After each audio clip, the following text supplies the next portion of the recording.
All right, I've got Billy Quarantillo back here. Feels like we just talked, man, but this time around you have a fight booked, fighting this Saturday, Yes, sir. Spike Carlisle, UFC on ESPN 9 in Las Vegas. How you feeling, man, now that we're just 6 days away from, or 5 days away from your return? Yeah, man, I'm super excited. Thanks again for having me. You and John are the best, and yeah, man, I'm super excited. It felt like this training camp, it was dragging on, and now it's sped up, and here we are, ready to scrap. Yeah, no doubt. And Spike Carlisle, let's just talk about him right off the bat. You were supposed to fight Gavin Tucker in Lincoln, and he's been having some trouble getting to the United States. So they bring Spike Carlisle's name across your desk. Were you familiar with him? He's only had one fight in the UFC. It was an impressive one. Had you heard his name before? Yeah, well, I had to look him up right away, but I did watch his first fight. He fought one of my teammates, Alon Cruz, and yeah, he's a good fighter. At this level, everyone's really good, and I think I got what it takes to beat him. I saw, when he fought Alon, I thought it would be someone that I'd be matched up with eventually.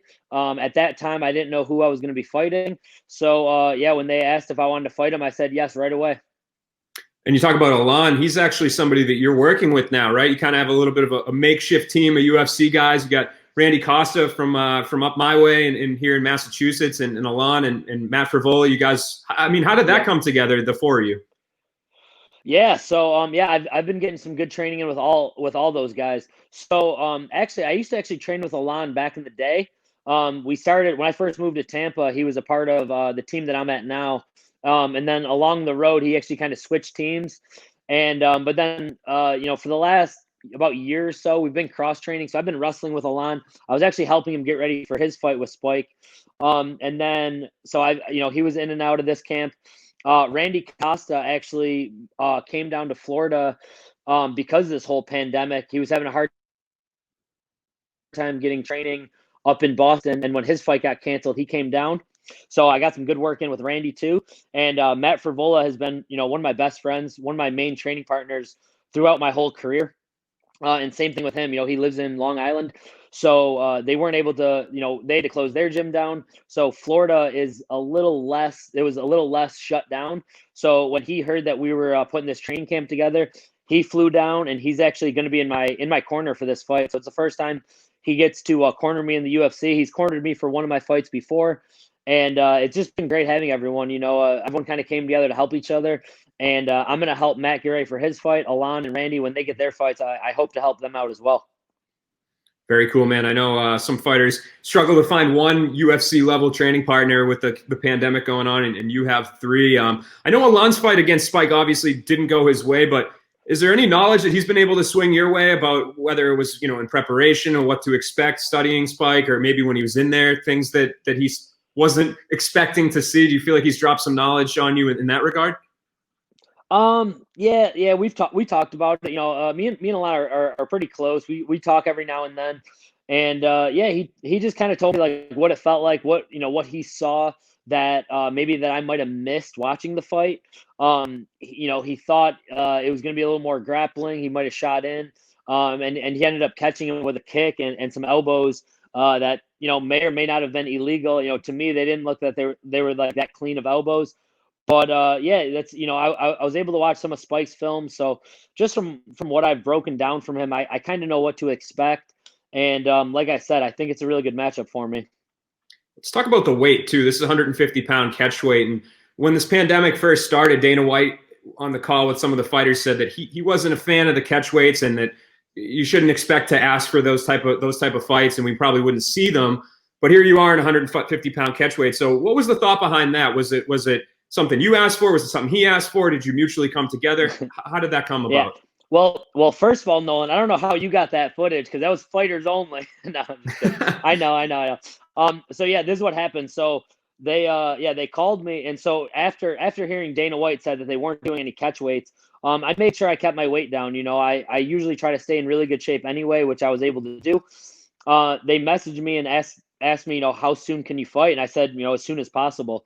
So then they asked me if I wanted to fight Spike. I said yes right away. I said, let's do it. He's a fighter. I'm not ducking anyone.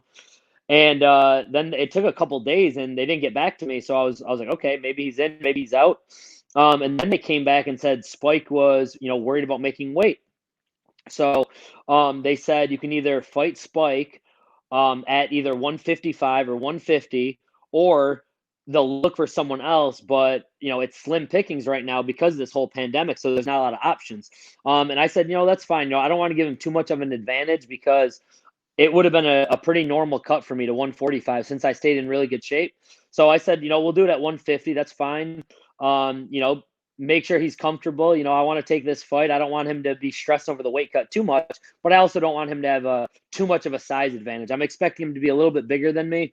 But that could be an advantage or it could be a disadvantage. So it was his idea to bump it up a little bit. I would have been fine with 145.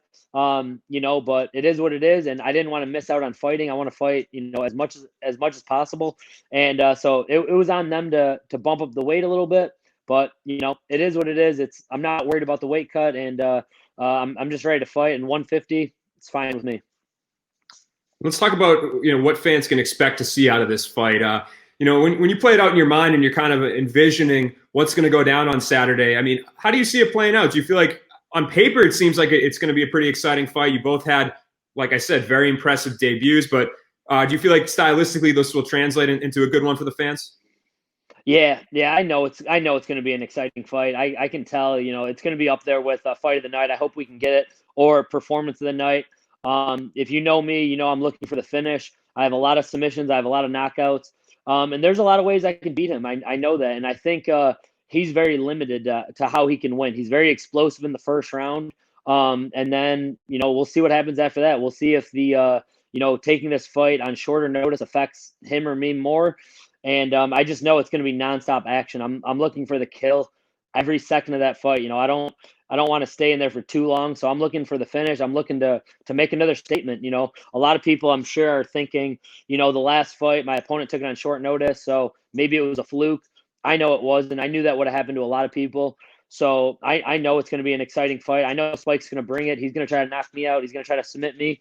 And he knows I'm coming for him too. So once that bell rings, this isn't one of those fights that you should take a bathroom break for, because it's going to be fireworks. I'm looking for the knockout. I'm looking to, to put him unconscious. And I know he's looking for the same thing. And this is news to us publicly within the last hour and a half. I don't know if you know this. I'm assuming you might. But our guy John Morgan, who's sitting there behind the control panel right now, spoke to the UFC earlier today, and they said they'll be using the small cage for this fight, the one that you guys used on Contender Series. Do you feel like that could also contribute to the excitement factor here? Or is that something you don't even notice? Yeah.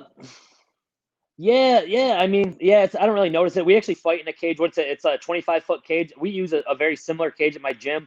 So I'm pretty used to the smaller cage. I like that. There's not too many places to run around and dance around. We're gonna, take the center of the cage and duke it out. And it's gonna be fireworks either way. If it was a big cage, a small cage, we're gonna be looking, for that finish. And I know he's gonna bring it, and you guys all know I'm gonna bring it too. That we do, man. And that's all I have for you. I really appreciate the time, Billy. Good to catch up, and I appreciate you squeezing us in on your fight week here. I know everything has been hectic for you. It's been hectic for us, so I'm glad we could get it done. No problem, Nolan. I appreciate you having me. That's a sweet mustache you got there too. Quarantine stash, man. It's like some people have playoff beards. I got the coronavirus mustache, the quarantine mustache here. So that's what I'm going for. But thanks again, man. Really appreciate it.